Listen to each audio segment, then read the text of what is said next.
Hi witches, so today is the final Saturday. It is the final garden update of the month. I'm in the middle of cleaning and doing a bunch of stuff, so it's a little bit chaotic in here right now, so I'm gonna keep it kind of short. But anyways, I wanted to show you guys my plants. I want to show you guys what my sprouts look like. These are the sprouts, of course, that I blessed on Imbolc, planted for Ostara, and have been growing for about, no, not planted for Ostara, planted before Ostara, excuse me, it was during the full moon.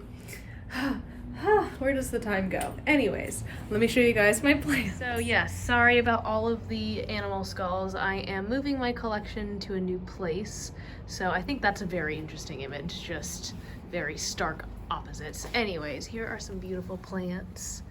Look at all of them. And of course, I'm gonna be printing out my spreadsheet and putting it next to all of this, but I'm excited to start getting these guys into pots and getting them into containers to grow. So yeah, there's some plants, guys.